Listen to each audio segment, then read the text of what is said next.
السلام عليكم ورحمة الله وبركاته.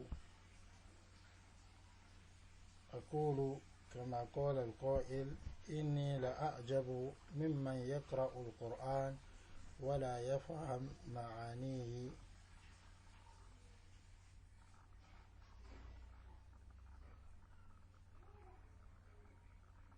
كيف يتلذذ بقراءتها. نواصل إخوتنا الكرام وأخواتنا الكريمة مع تفسير آيات الصيام من سورة البقرة. يقول الله تبارك وتعالى: أعوذ بالله من الشيطان الرجيم: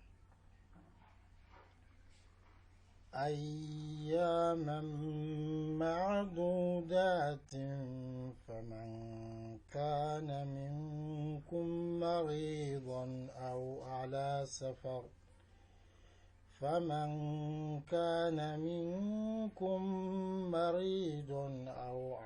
سفر فعدة من أيام أخر، يريد الله بكم اليسر ولا يريد بكم العسر، ولتكملوا العدة ولتكبروا الله على ما هداكم ولعلكم تشكرون.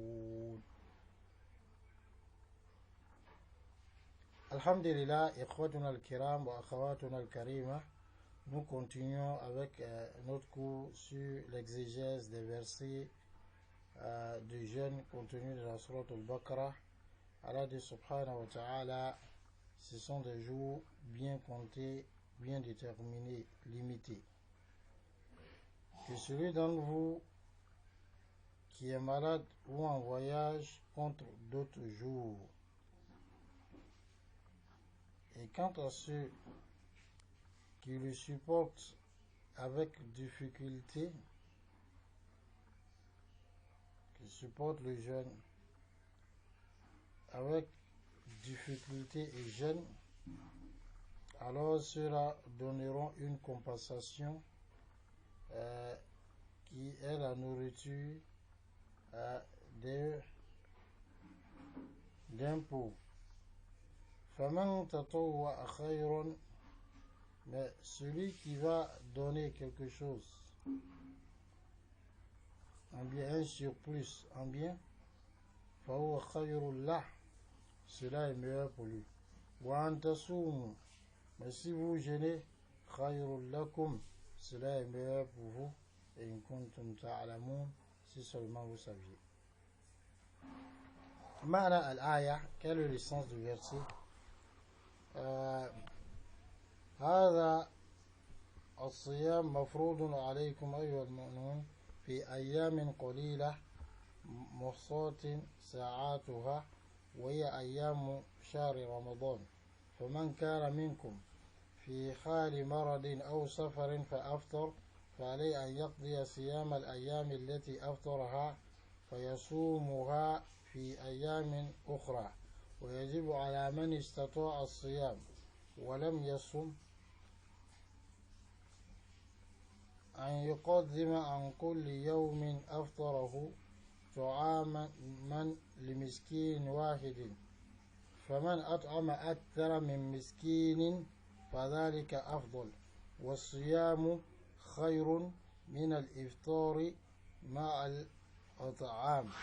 وإذا عرف المرء ما في الصوم من الخير له فإنه لن يتهاون فيه.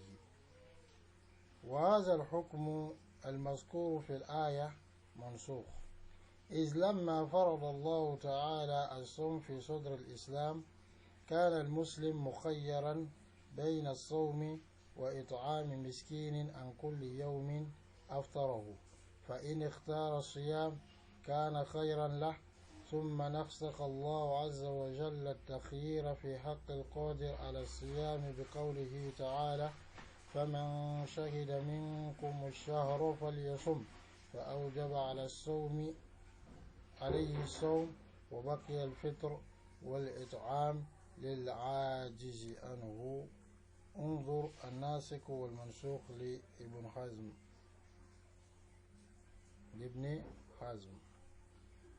Le sens du verset, c'est que ce jeûne dont on a déjà parlé dans le verset 183 vous est rendu obligatoire, vous les croyants, durant des jours restreints, durant des jours,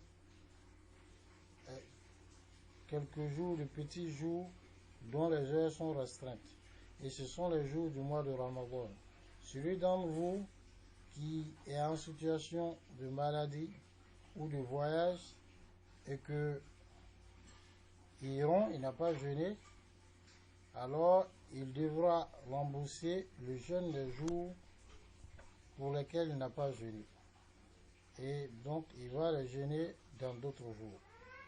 Mais il est obligatoire à celui qui peut supporter le jeûne et qui n'a pas jeûné, qu'il donne par rapport à chaque jour durant lequel il n'a pas jeûné la nourriture à un seul pauvre. Et celui qui donne à manger plus que un miskin, plus qu'un nécessité ou un pauvre, cela est meilleur. Et le jeûne est meilleur que le fait de ne pas jeûner et de donner à manger. Et si l'être humain sait ce qu'il y a dans le jeûne comme bien pour lui, il ne va pas s'amuser avec, il ne va pas traiter en bassesse, il ne va pas négliger ce jeûne. Mais ce statut juridique dont on vient de parler dans le verset, il est mansoukh, il est abrogé. C'est-à-dire que il n'est plus valable, bien que ce soit écrit dans le Coran, mais on ne le pratique plus.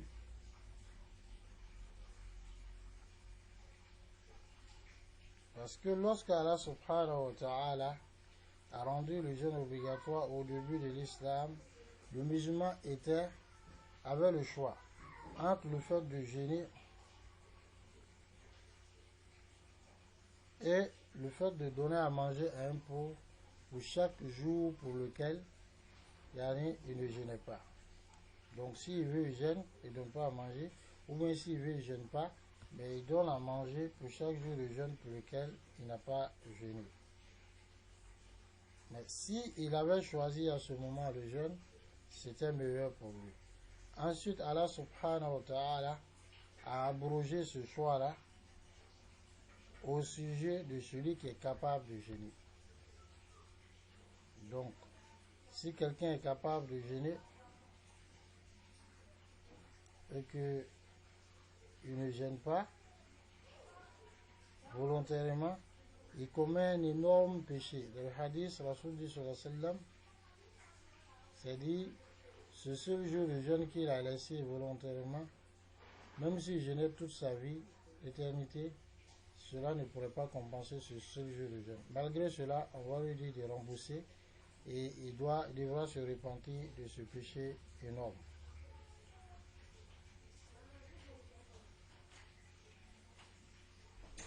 Et ce verset a été abrogé par la parole d'Allah subhanahu wa ta'ala qui est dans le verset suivant, le verset dont on va voir l'interprétation dans la jour à venir. فَمَنْ شَهِدَ مِنْكُمُ الشَّهْرَ فَلْيَصُمْهُ, que celui d'entre vous qui constate la vision de la lune, que le jeûne. Quand on dit celui d'entre vous, ça ne veut pas dire chaque personne doit voir, sinon il y en a qui ne vont jamais gêner. Mais si une seule personne a vu, quelqu'un de confiance, qui est musulman, que ce soit une femme ou un homme, c'est clair que celui-là, le jeûne devient obligatoire.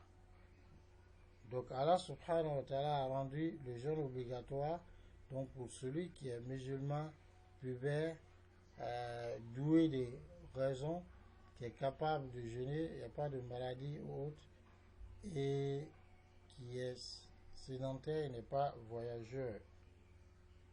Et le fitr, Le fait de ne pas jeûner et de donner à manger, donc ça c'est réservé à qui? À ceux qui sont incapables de jeûner. C'est-à-dire qu'ils ont une incapacité notoire, permanente, de ne pas jeûner du tout. Comme le vieux et la vieille qui ont atteint un âge très avancé, ne peut plus supporter la faim. Mais comme le malade qui est malade d'une maladie chronique, donc où il ne peut pas guérir de ça, ou bien il n'espère même pas guérir de ça. Donc ce sont ceux-là qui donnent à manger pour chaque jour de jeûne. Ou bien s'ils veulent, ils regroupent.